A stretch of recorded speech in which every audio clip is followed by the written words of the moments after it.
Baik, pada kesempatan kali ini saya Rifan Ademati Rumakik dengan NPM G1C 0181082 akan membuat tutorial cara analisis bracket menggunakan ANSYS 2020. Oke, di sini sudah muncul workbench ANSYS. Sebelum kita masuk ke dalam proses pembuatan, terlebih dahulu kita akan menentukan analisis sistem yang akan kita gunakan, yang mana analisis sistem tersebut yaitu static structural. Untuk membuat standalone-nya bisa langsung diklik lalu di drag ke dalam kotak hijau yang ada pada workbench tersebut. Setelah itu kita akan masuk ke dalam engineering data untuk menentukan data yang telah tersedia pada soal tersebut, yang mana modulus yang digunakan yaitu 200 gigapascal, namun pada opsi yang ada di ANSYS tidak ada gigapascal, sehingga kita akan mengkonversikan menjadi pascal. Setelah dikonversikan, inilah nilai dari 200 gigapascal menjadi pascal, dan Poisson's ratio-nya masih sama, 0,3. Oke, untuk engineering data setelah selesai, selanjutnya kita masuk ke dalam geometri untuk membuat gambar dari bracket tersebut. Nah, tinggal di double klikkan saja pada geometri, lalu tunggu untuk space claim atau tempat untuk kita membuat gambarnya terbuka. Oke, setelah ini adalah tampilan dari space claim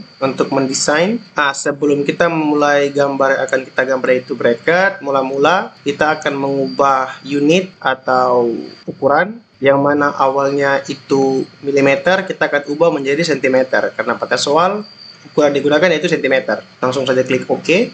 Nah, angka kedua itu kita pilih plane yang kita gunakan awal yaitu XY plane untuk membuat yang tengah daripada bracket. Setelah kita dapat XY plane, klik pada sketch, klik pada XY plane, lalu kita tentukan dimensinya yang ada pada soal, itu pada bagian bawahnya 8 cm, tinggi bagian depannya itu 4 cm, yang bagian belakangnya 6 cm, dan ada garis lurus atau garis miring yang menghubungkan line 6 cm dan 4 cm.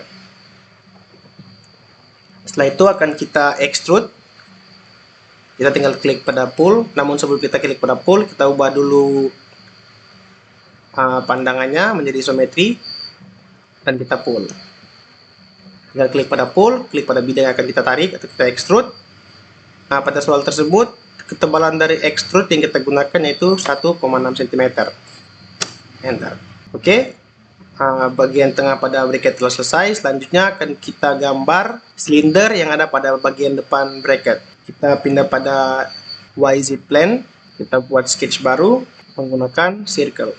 Kita mulai gambar circle yang akan kita gunakan, yang mana outer circle-nya itu 2 cm dan inner circle-nya 1 cm.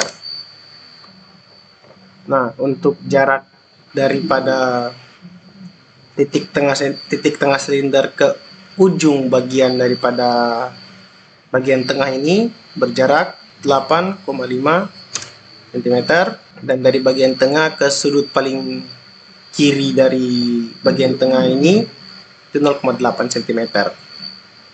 Nah, bisa dilihat outer circle-nya 2 cm dan inner circle-nya 1 cm. Setelah itu kita pull lagi atau kita extrude. Oke. Seperti yang sebelumnya, kita ubah pandangan dulu ke isometri, lalu kita pull. Tingginya 4 cm, dan di bawah ini kita hilangkan agar tidak terjadi kesalahan pada meshing di kemudian. Oke, bagian silinder telah selesai. Selanjutnya, bagian belakang dari bracket yang akan kita gunakan. Kita balik ke XY plane lagi, kita buat line 6 cm, karena diambil dari tengah, yang mana panjang keseluruhannya dari base ini yaitu 12 cm, tingginya 6 cm. Nah, panjang bersihnya 12 cm, sisi kanan kiri 6 cm. Sudah, tinggal kita pull lagi.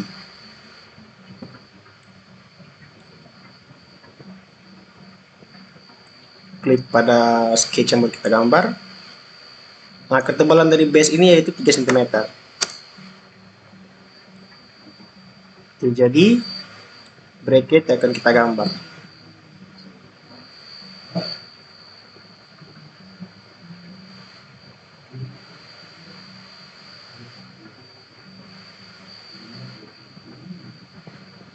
Oke, karena bracket telah jadi, tinggal kita closing bagian desain modelernya saja.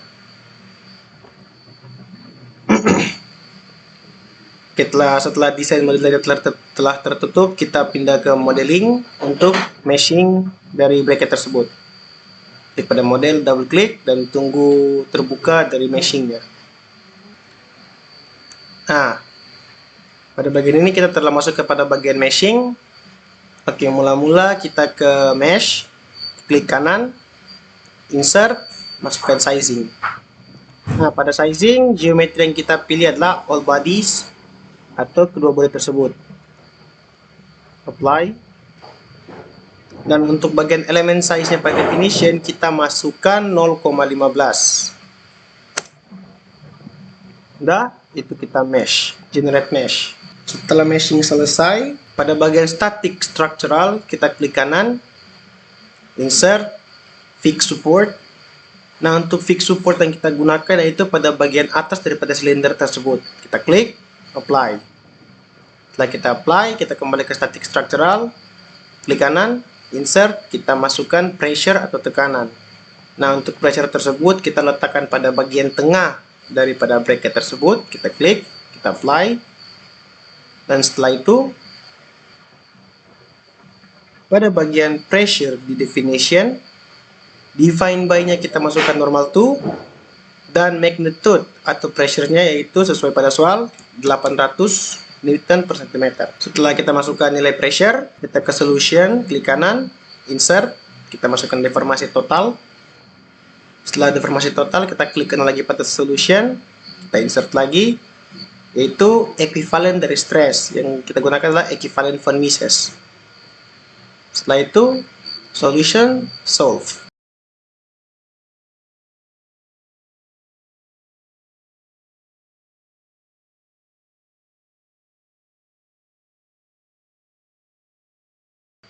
Nah, bisa kita lihat sekarang proses solve telah selesai, dan kita akan, untuk melihat hasil dari solving tersebut, kita dapat klik pada total deformation pertama. Nah, dapat dilihat ini adalah hasilnya. Untuk animasinya daripada hasil total deformasi dapat diklik pada animation di bawah ini, play. Nah, dapat dilihat bagian ini adalah fix support yang tadi kita letakkan, dan tekanannya ada pada bagian tengah ini. Untuk equivalent stress juga dapat dilihat, inilah hasilnya. Dapat dilihat pada equivalent stress, bagian yang ditekan atau mendapat efeknya cuma di bagian pada silindernya saja. Baik, sekian tutorial analisis bracket yang saya sampaikan pada kesempatan ini. Kurang lebihnya saya mohon maaf. Terima kasih.